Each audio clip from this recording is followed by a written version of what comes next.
삼손의 첫 번째 에피소드는 딥나에 사는 한 여인과 관련되어 있습니다.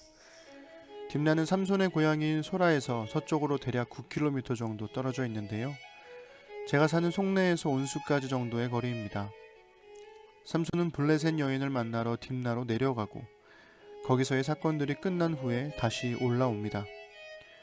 지리적으로도 맞는 표현이긴 하지만 삼손 이야기에서 내려가다와 올라가다는 삼손의 영적인 상태를 보여주는 말이기도 하죠. 삼손이 블레셋으로 내려갔을 때는 문제를 일으키고 이스라엘로 올라왔을 때는 문제들이 수습됩니다. 그런데 딥나는 블레셋이 아닌 삼손이 속한 단 지파에 속한 성읍입니다. 즉 단 지파의 딥나에 블레셋 여인이 살고 있는 거죠. 마치 일제시대의 일본 사람들이 우리나라에 살았던 것처럼 말입니다. 4절에서 삼손은 자기가 속한 땅에 살고 있는 블레셋 여인을 좋아한다고 말하는데요. 그 말의 히브리어 표현은 문자적으로 내 눈에 좋다 라는 뜻이죠. 이것은 자기의 소견에 옳은 대로라는 사사기의 표현과 같은 히브리어 수거입니다.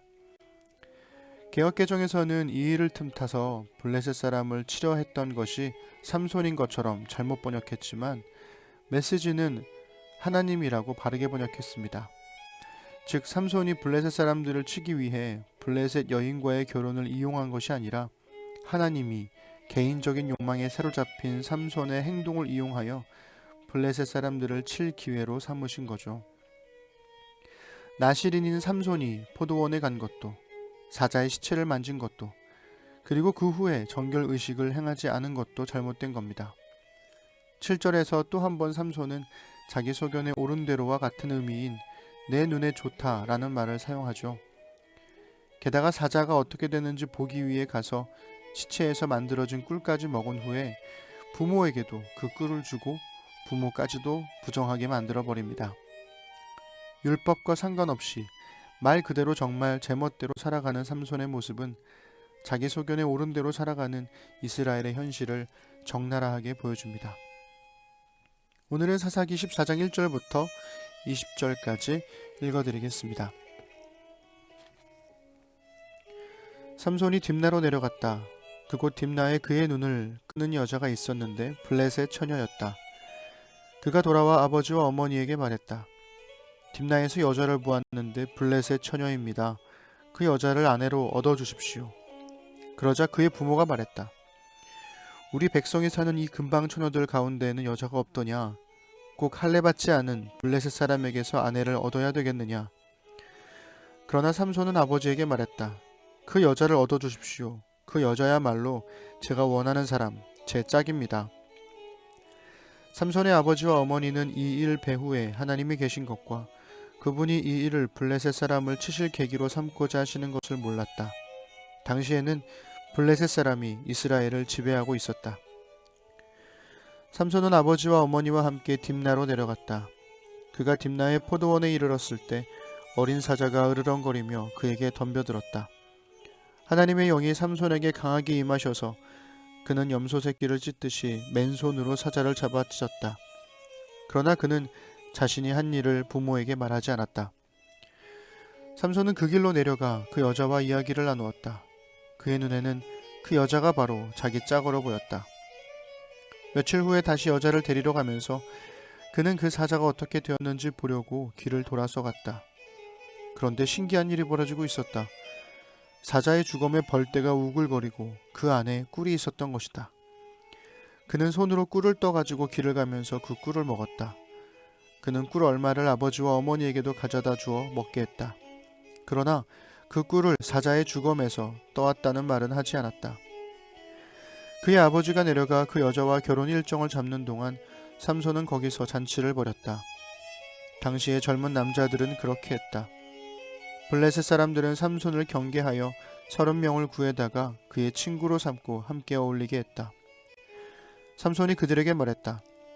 내가 당신들에게 수수께끼를 하나 내겠소. 잔치가 계속되는 7일 동안 당신들이 답을 알아맞히면 내가 당신들에게 베옷 30벌과 좋은 겉옷 30벌을 주겠소.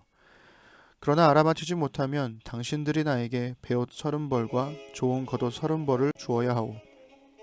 그들이 말했다. 좋소, 어디 한번 들어봅시다. 그래서 삼손이 수수께끼를 내놓았다. 먹는 자에게서 먹을 것이 나오고 힘센 자에게서 단 것이 나왔다. 그러나 그들은 알아맞히지 못했다. 사흘이 지나도록 그들은 여전히 쩔쩔매고 있었다. 나흘째 되는 날에 그들은 삼손의 신부에게 말했다. 당신 남편에게서 답을 캐내시오. 그렇지 않으면 우리가 당신과 당신 아버지의 집을 불살라버리겠소. 우리를 빈털터리로 만들려고 여기로 초대한 거요? 그래서 삼손의 신부는 눈물을 흘리며 삼손에게 말했다. 당신은 나를 미워하고 사랑하지 않아요. 우리 민족에게 수수께끼를 내놓고는 나한테 답을 말해주지도 않잖아요. 그가 말했다. 내 부모한테도 말하지 않았는데 어떻게 그대에게 말할 수 있겠소? 그러나 그녀는 잔치하는 7일 내내 울음을 그치지 않았다. 그녀의 괴롭힘에 지친 삼손은 결국 7일째 되던 날에 그녀에게 답을 말해버렸다. 그러자 그녀는 가서 자기 민족에게 그 답을 알려주었다. 7일째 되던 날, 해 지기 전에 성읍 사람들이 그에게 와서 말했다. 꿀보다 단 것이 무엇이며 사자보다 힘센 것이 무엇이겠소? 그러자 삼손이 말했다. 당신들이 내 여자에게서 캐내지 않았다면 내 수수께끼를 알아맞히지 못했을 것이오. 그때 하나님의 영이 삼손에게 강하게 임하셨다. 그는 아스글론으로 내려가서 그곳 사람 30명을 죽이고 그들의 옷을 벗겨 수수께끼를 푼 사람들에게 주었다. 그는 화가 머리끝까지 나서 성큼성큼 걸어나가 자기 아버지 집으로 가버렸다. 삼손의 신부는 그의 결혼식에서 신랑 들러리를 섰던 사람의 아내가 되었다. 블레셋에서 온 30명은 삼손의 친구가 되었다기보다는 단지파의 땅에서 삼손을 경계하고 블레셋 여인을 지켜주기 위해 보냄받은 사람들일 겁니다. 블레셋 여인이 이스라엘 땅에서 살고 있었고 이스라엘 남자와 결혼하려 했으니까요. 한편 삼손은 블레셋 사람 30명에게 수수께끼를 냈지만 아무도 그 답을 알아낼 수 없었습니다. 개인적인 경험에서 나온 문제였으니 애초에 삼손은 이길 수밖에 없는 내기를 한 셈인 거죠. 그런데 삼손을 경계하고 블레셋 여인을 지켜주기 위해 보내진 30명은 자신들이 조롱받을 위기에 처하자 오히려 블레셋 여인을 협박합니다. 피지배자인 삼손 따위에게 질 수 없다는 지배자의 오만함이 발동한 셈이죠. 죽을 위기에 처한 여인은 결혼식을 위한 잔치 기간 내내 울기 시작합니다. 여기서 성경은 이 여인을 삼손의 아내라고 말하지만 이 여인은 블레셋 사람들을 여전히 우리 민족이라 부르죠. 비록 삼손과 결혼하려 했지만 이 여인의 민족적 정체성과 신앙적 정체성은 여전히 블레셋 사람이었습니다. 삼손의 사랑을 빌미로 답을 알게 된 여인은 자기 백성에게 답을 알려주고 결국 삼손은 내기에서 집니다.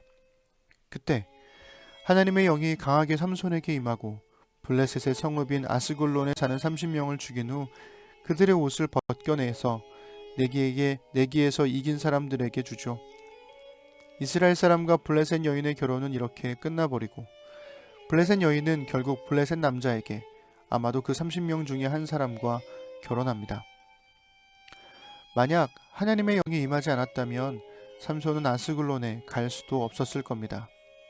즉 하나님의 영이 임해서 하나님이 삼손을 조종하여 아스글론에 가게 한 것이 아니라 하나님의 영이 임한 후에 삼손이 그 힘을 빌어 제멋대로 아스글론에 가서 화풀이를 한 거죠. 하나님의 영이 임한다는 것이 그 사람의 윤리적 책임까지 없애주는 것은 아닙니다. 그러니 이제 하나님 탓은 그만했으면 좋겠습니다.